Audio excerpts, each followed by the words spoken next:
I tell people, if you want to know where you are or what port you're on, look in your cell phone.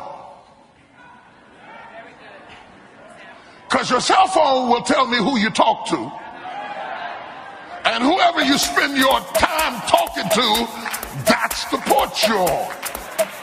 You cannot surround yourself with blindness and expect to see. You cannot run with packs of angry women and expect to be happy and fulfilled.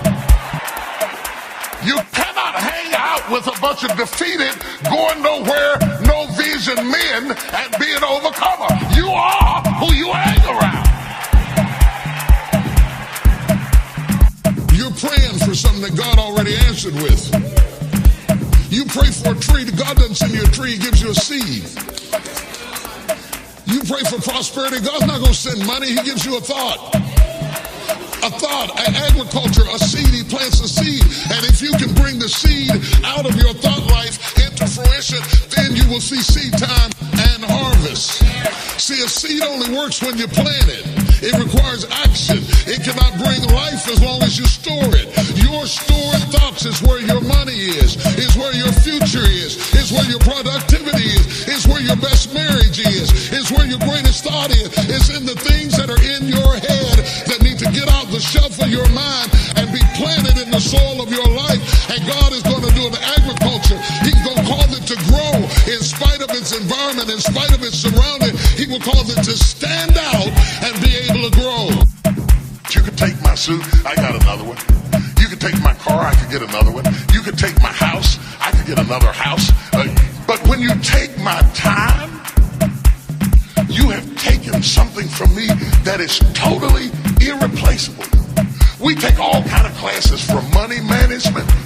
We know how to manage our money. We know how to repair our houses. We're working on our hair and our bodies and all of this kind of stuff. We do everything except the most important thing is to value our time.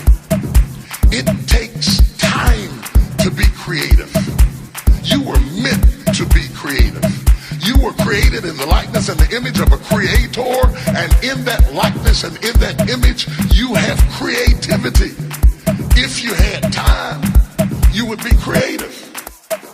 People torment themselves about how they see their life. They've told themselves a story as if it were the truth, when it is really a perspective truth. And sometimes you've narrated a story that you beat yourself to death with. Challenge your own story. Change the way you talk to yourself about who you are and what happened to you and what you're going to do in your life. You wrote the script. Change the story.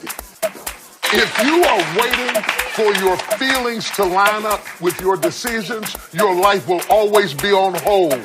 You don't have to ask your emotions to give you permission to be who you were created to be.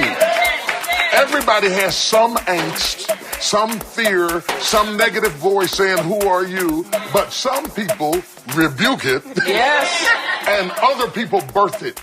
The difference between rebuking it and birthing it is how long you've nurtured the thought. The thought comes like a seed in the womb of your mind. You can either incubate it, carry it through 3 trimesters, and birth it in your failure, or you can say, "This is not mine. It's not on my agenda. I reject it." If you're truly going to be exceptional, if you're truly going to be radical, you have to be willing to stand out. You have to be willing to be hated. You have to be willing to be controversial. You have to be willing to have certain people talking about you, and you walk in the room and all the conversation talks. You have to be okay with that. Because if you're a radical, that's going to happen. Do you know how long I was doing almost everything before I got to the point of walking into the conference when everything was already set up, walking into the church when everything was already set up? Do you know how many commodes I cleaned and carpet I cleaned and pulpits I helped build before I got to the point that I could walk in with a nice suit on? You know, when you start a business, you can't hit the glamour trail. Whatever it is, you have to roll up your sleeves and get down. It was horrifying to me the first time I heard somebody, because I didn't mind living by faith, but to put somebody else out there, it scared me to death. Because in ministry, you don't know. It could go either way. You don't know whether people coming. You don't see. It's not like you're selling a product. You don't know whether people gonna give. Y'all can decide. We're not coming tonight, or you can say we coming. We ain't giving. I still got to pay 350 people. That's stressful. We had a multi-million-dollar budget for Woman Are Loose.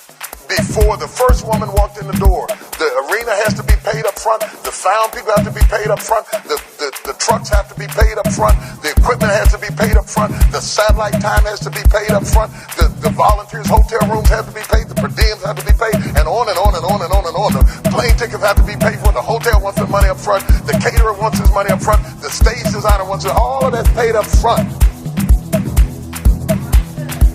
Profit. Somebody say profit. You are in business for profit.